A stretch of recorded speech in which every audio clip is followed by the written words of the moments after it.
Bonjour à toutes et à tous et très bonne année.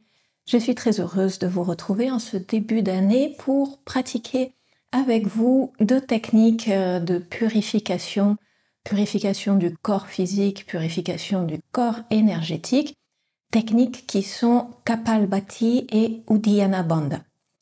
Donc aujourd'hui ce sera une séance un petit peu particulière, on ne fera pas de gymnastique, on va vraiment se concentrer sur ces deux techniques qui nécessitent un petit peu de temps pour vous les transmettre et qui nécessitent aussi un petit peu de pratique pour pouvoir les maîtriser correctement. Avant de commencer, deux petites précautions. Ces deux techniques doivent autant que possible être pratiquées sur un estomac vide, donc idéalement à jeun le matin et si c'est plus tard dans la journée, le plus loin possible des repas. Deuxième chose aussi, je vous conseille de pratiquer le matin parce que ce sont des techniques très vitalisantes, dynamisantes. Si jamais vous les réalisez le soir juste avant d'aller dormir, il y a de fortes chances que vous passiez une nuit un petit peu agitée. Il y a aussi quelques contre-indications à la pratique de ces exercices. Si jamais vous avez une pathologie cardiaque ou une hypertension non traitée, c'est fortement déconseillé de pratiquer ces exercices. C'est déconseillé aussi si jamais vous avez une lésion quelconque au niveau des poumons ou au niveau des organes de l'abdomen. C'est aussi déconseillé si jamais vous êtes enceinte. Voilà, toutes ces précautions étant dites, je vous propose dès à présent de passer au premier exercice.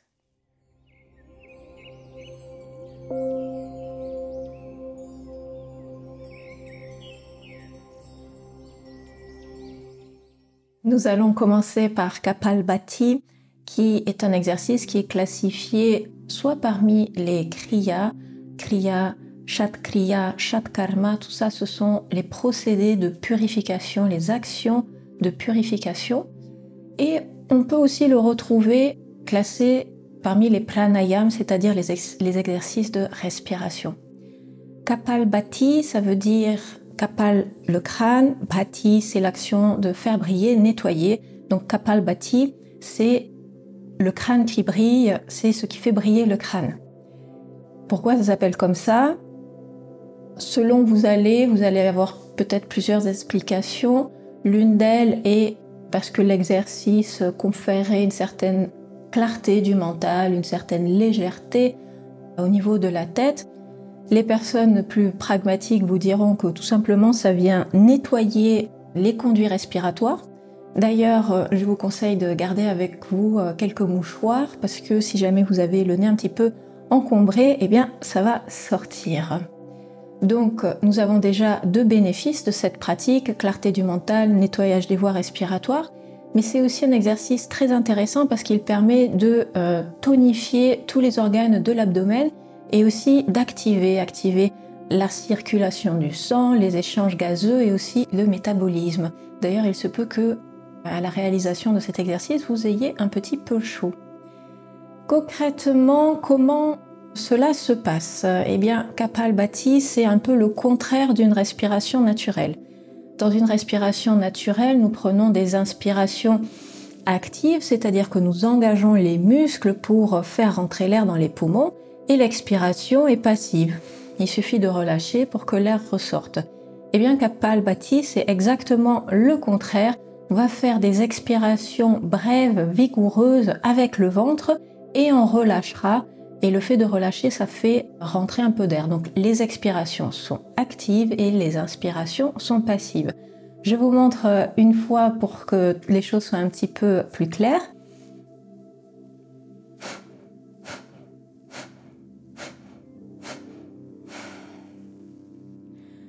Donc dans Kapalbhati, ce qui est important, c'est que toute l'action se situe au niveau de la sangle abdominale.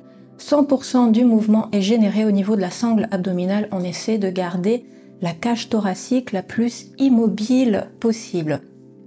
Donc je vous propose de vous mettre en position pour pratiquer. Pour cela, venez vous asseoir dans la posture confortable de votre choix, peut-être Sukhasana, un tibia croisé devant l'autre, peut-être une autre variation de posture assise. Vous pouvez aussi vous asseoir sur un bloc de yoga ou un coussin si jamais être assis à même le sol est inconfortable. Une fois que l'on est installé, nous allons bien allonger le dos et nous allons venir ouvrir les côtes dans toutes les directions. Donc on bombe la poitrine. Alors selon où vous allez, vous pourrez apprendre Kapalbhati avec les côtes ouvertes ou bien avec les côtes dans leur position normale. Ce sont des techniques différentes. Moi, je préfère la version avec les côtes ouvertes, même si elle est un petit peu plus difficile à maîtriser. Une fois que l'on a les côtes ouvertes, on va venir chercher cette intention au niveau du nombril de venir faire claquer le nombril contre la colonne vertébrale.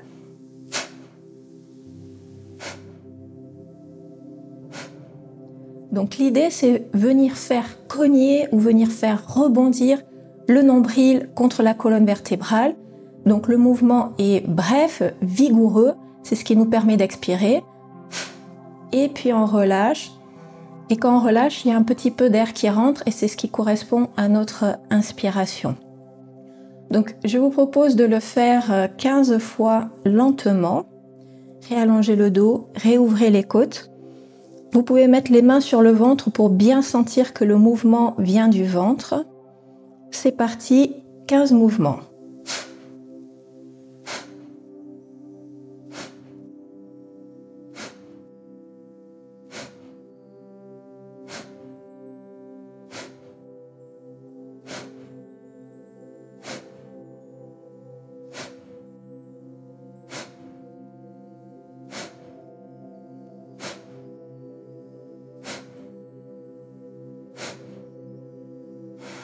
Et expirez, expirez, expirez.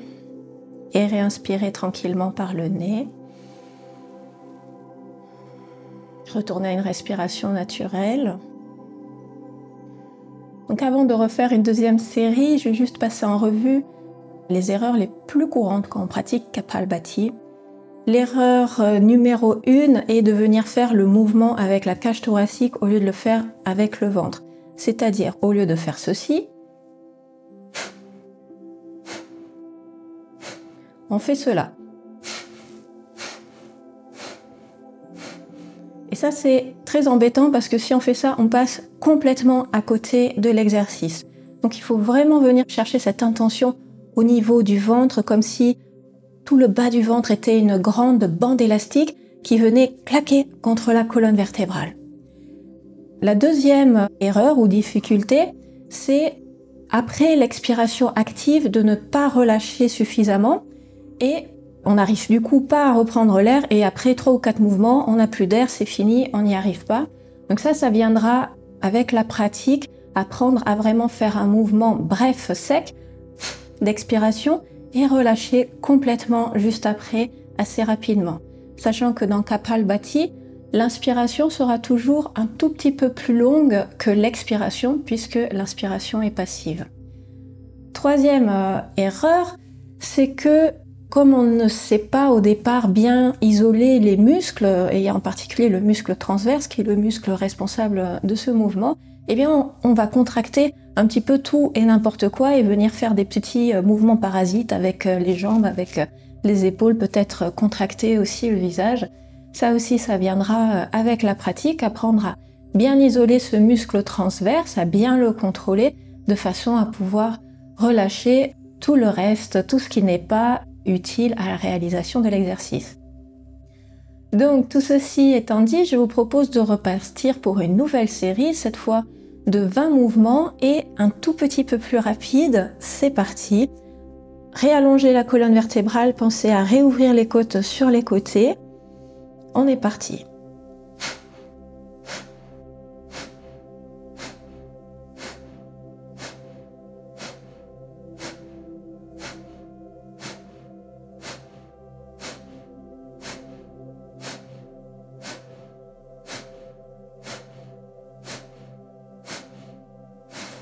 Et expirez, expirez, expirez. Et prenez une profonde inspiration par le nez. Profonde expiration. Revenez à une respiration normale. Peut-être vous pouvez faire quelques petits mouvements pour détendre les tensions inutiles. Et nous allons repartir pour une dernière série, cette fois 30 mouvements et un tout petit peu plus rapide. Encore, préparation avant de démarrer, on allonge le dos, on ouvre les côtes, on bombe la poitrine et c'est parti.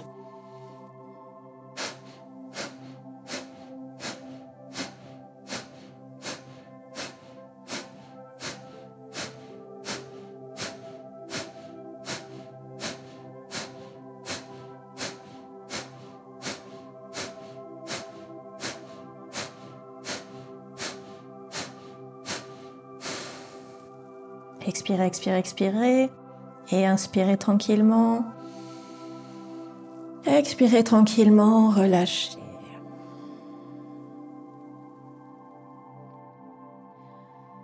Donc, il se peut qu'il faille un petit peu de temps pour bien maîtriser cet exercice. Vous pouvez pratiquer cet exercice tous les jours si vous le souhaitez. Moi, personnellement, je le pratique tous les jours, le matin, au réveil. Si vous n'êtes pas très à l'aise avec l'exercice, vous pouvez commencer par 3 séries de 10 mouvements et puis petit à petit vous augmentez le nombre de répétitions, 3 séries de 20, 3 séries de 30, 3 séries de 40, etc. jusqu'à éventuellement 3 séries de 120.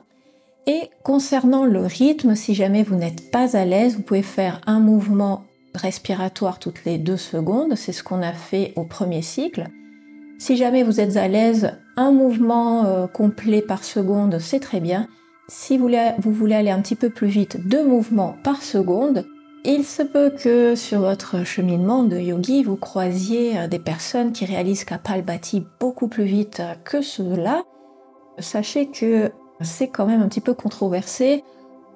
Au-delà d'une certaine vitesse, au-delà de 2 par seconde, le risque est de perdre le contrôle du mouvement et commencer à faire un petit peu n'importe quoi. Donc si jamais vous arrivez à faire 3 répétitions de 50 par exemple mouvements avec 1 par seconde ou 2 par seconde, eh bien c'est très bien. Et cet exercice est une très bonne préparation, que ce soit pour le pranayama, donc les exercices de respiration, ou bien la pratique des postures. Et je vous propose à présent de passer à notre deuxième exercice qui est Uddiyana Bandha. Avant cela, si jamais vous avez les jambes un peu fatiguées, endormies, n'hésitez pas à déplier les jambes, à faire quelques petits mouvements pour faire revenir le sang, détendre les jambes et éventuellement aussi changer le croisement des jambes. Donc, Uddiyana Bandha, c'est la contraction de l'envol, donc c'est un bandha, c'est-à-dire un verrou énergétique où on vient contracter certaines zones du corps et cela entraîne une redirection et une accumulation du prana, c'est-à-dire l'énergie vitale, dans certaines zones du corps.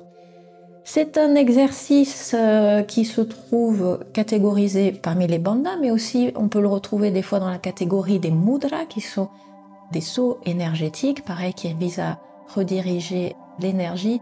On connaît souvent les mudras qui sont réalisés avec les doigts, mais il n'y a pas que les mudras réalisés avec les doigts. Uddiyana Bandha en est un exemple. Et enfin, ça peut être classifié parmi les kriya, donc les techniques de purification, du fait que l'on vient stimuler Agni, qui est le feu intérieur, le feu digestif, qui, comme tout feu, nettoie, purifie et transforme. En 2 mots, qu'est-ce qu'il se passe dans Uddiyana Bandha? Eh bien, c'est une rétention sur poumon vide où on vient aspirer le ventre vers l'intérieur et vers le haut. Je vous montre une fois comment cela se passe pour que ce soit un petit peu plus clair.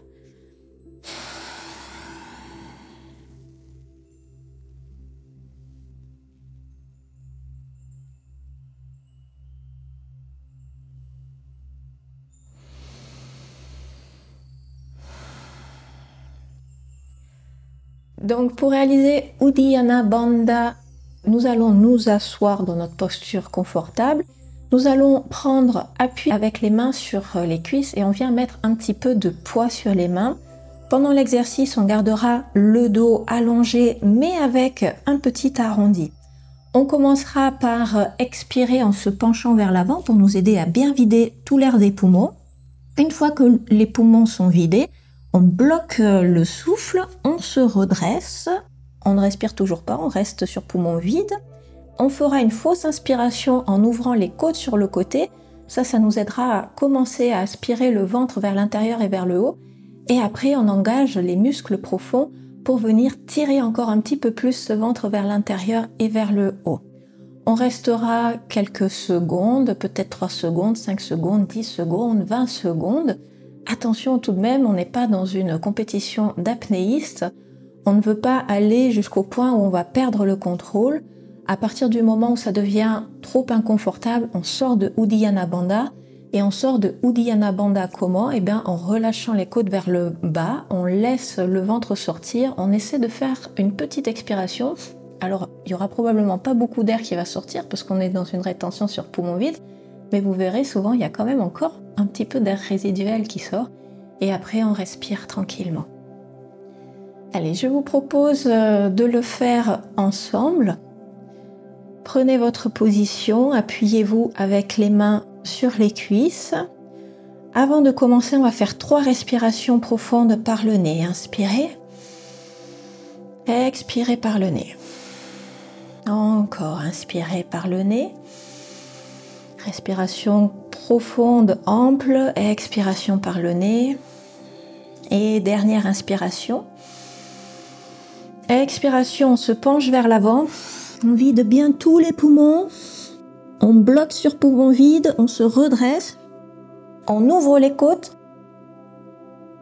On aspire le ventre vers l'intérieur et vers le haut. Je ne peux pas faire l'exercice en même temps que j'explique.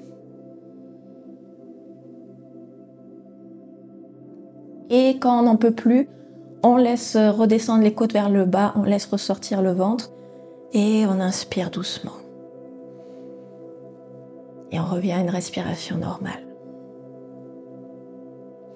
On va le refaire 2 fois et je vais rajouter quelques petites précisions.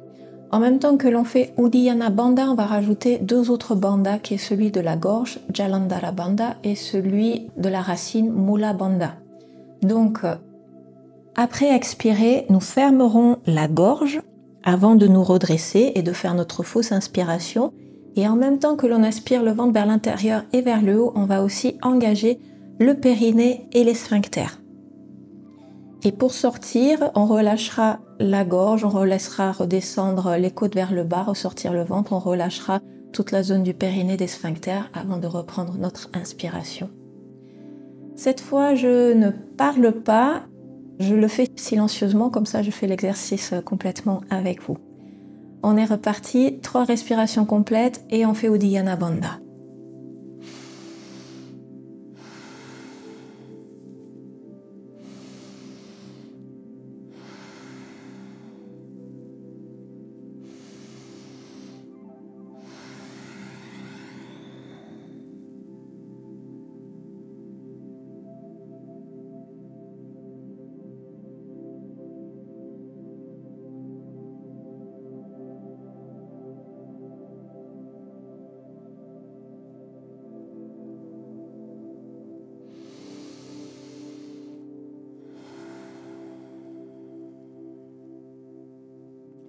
Une fois que vous avez fini, revenez à une respiration normale.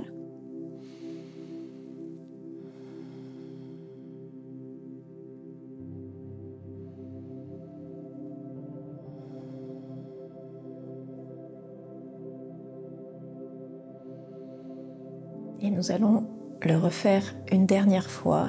Donc je rappelle une dernière fois, 3 respirations complètes. Expiration, on se penche vers l'avant, on ferme la gorge, on se redresse, fausse inspiration pour ouvrir les côtes et on aspire le ventre vers l'intérieur et vers le haut. On engage périnée et sphincter. On reste quelques secondes, on a un appui sur les mains contre les cuisses, le dos est allongé et légèrement arrondi. Avant d'atteindre sa limite, on relâche en réouvrant le menton, on laisse descendre les côtes, on laisse ressortir le ventre, on relâche le périnée, les sphincters et on reprend une respiration normale. Allez, c'est parti, dernier cycle. 3 respirations.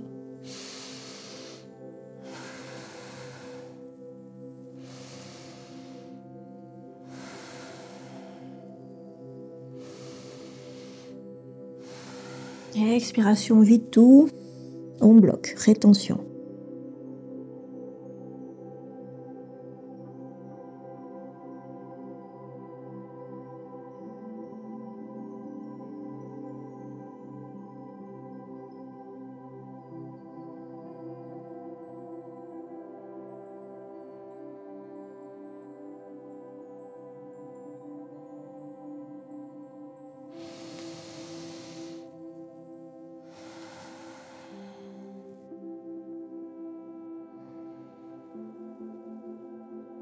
on revient à une respiration normale.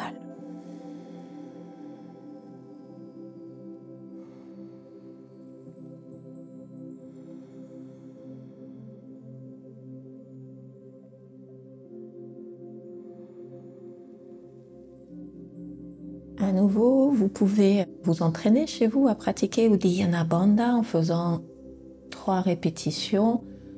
Si jamais vous êtes en difficulté au début, peut-être vous tiendrez votre rétention assez peu de temps et puis avec le temps, vous pourrez accroître le temps petit à petit. Mais rappelez-vous quand même de rester confortable dans cet exercice. Avant de terminer, je vous propose de revenir assis, le dos allongé, et de fermer les yeux quelques instants et observer les sensations du corps, notamment au niveau de la région abdominale, comment vous vous sentez par rapport au début de cette pratique. Est-ce que vous sentez que toute cette région abdominale a travaillé? Est-ce que vous sentez cette région plus légère, plus libérée? Ou peut-être est-ce que au contraire, le fait de ne pas être habitué à pratiquer cette technique, vous sentez que ça a créé quelques petites crispations? Ça se peut.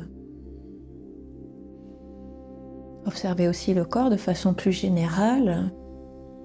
Maintenant, ça fait quelques secondes déjà que l'on a arrêté de pratiquer ces 2 exercices, mais peut-être vous sentez de la chaleur qui persiste, chaleur qui s'est créée au moment de pratiquer Kapalbhati et Uddiyana Bandha.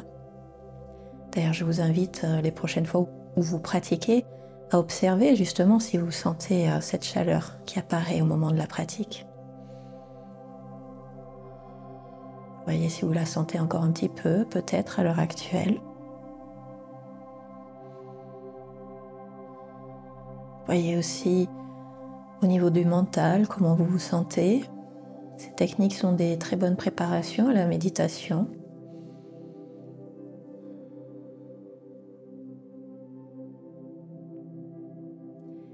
Et tranquillement, je vous invite à réouvrir les yeux.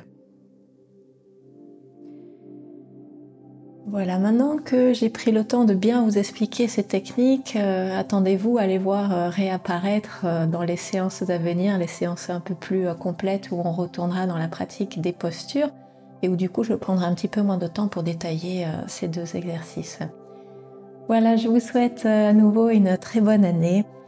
Je vous retrouve très bientôt pour une nouvelle séance de yoga. D'ici là, prenez soin de vous. Namasté.